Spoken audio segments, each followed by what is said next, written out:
Hei, Milano, täältä tullaan. Täältä tullaan. Joulun aika, se on jakamisen aikaa.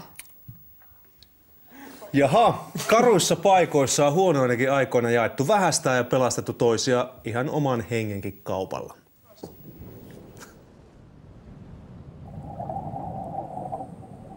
Uuttöön Karusaari sijaitsee Saaristomeren tärkeimmän sisääntuloväylän varrella. Vesistö on täynnä kareja ja haaksirikkoja on sattunut jo satojen vuosien ajan. Kylmää. Nyt täällä tuulee 17 metriä sekunnissa.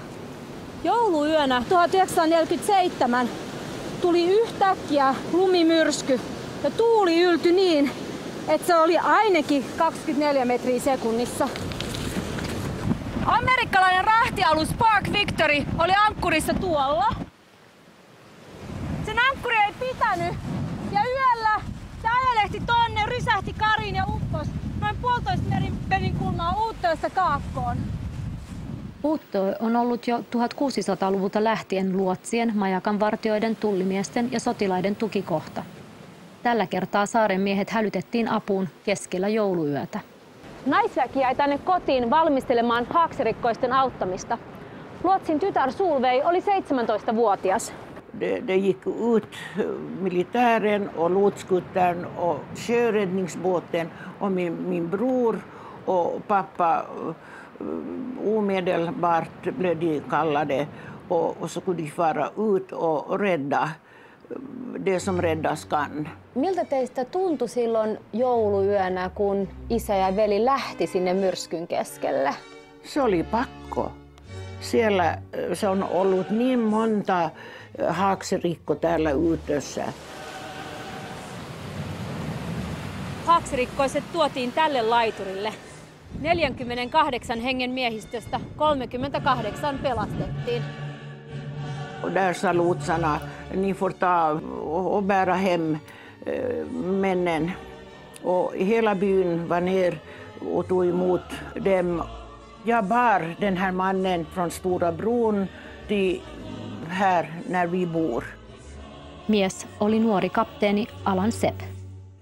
Hän oli tajuton. No miten te saitte Joo, mutta mä olin vahva nainen ja mä olin aika kauniskin, kun mä olin nuori. Ja sillä tavalla mä sain hänet olkapäässä. Och så la jag honom i säng och jag vakade över honom hela natten ända tills tidiga morgon. Och han trodde att jag var en ängel och han tyckte att jag var i himlen. Och den andra som min mamma förde hem, så han var neger. Man kan inte få säga neger nu för tiden, det är en svart man. Ja te annoitte omat sängyt. Missä hän nukkuu? Tuolla. Joo. Kammarissa. Joo. Sitten tämä toinen mies nukkui täällä salissa. Miten te pystyitte puhumaan heidän kanssa, kun eikö he puhuneet vain englantia? Joo, mutta vartalokieli. Okay. Och sen när vi hade morgonmål här så sa den här svarta mannen, tänk att jag har fått sitta med vita.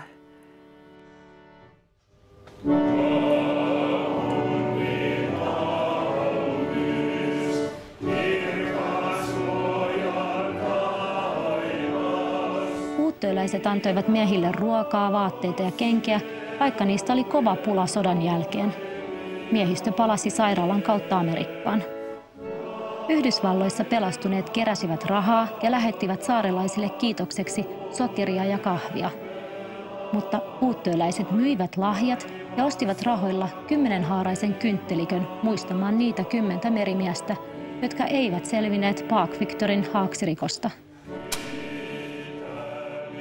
Kynttilät sytytetään jouluisin. Me olemme saanut semmoinen kasvatus, että voi auttaa toisia ihmiset. Att man kan hjälpa den som lider nöd.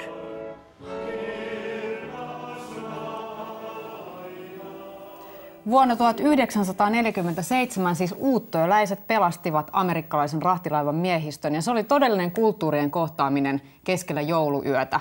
Ja ei varmaan Uuttoissa oltu samalla tavalla nähty toisen kulttuurin edustajia koskaan aikaisemmin vai mitä? Joo, ei. Kerrotaan siis, että kun nämä haaksirikkoittuneet, ihan paleltuneet koneöljyn peitossa olevat miehet, niin kaikki vei heitä koteihinsa, uuttööläiset, ja veivät saunaan tai pistivät lämpimään paljuun. Ja sitten yrittivät putsata sen koneöljyn pois. Niin kerrotaan yhdestäkin miehestä, joka huusi vaan, että no, no, kun raavaat uuttööläisnaiset harjasivat häntä. Niin siis ihon väri hämäsi, että joo. Kun hän oli musta. Ei lähtenyt koneöljy. Ei ollut vielä Helsingin olympialaisetkaan ollut silloin. Sä lähdit 17-vuotiaana mallipoikana maailmalle, menit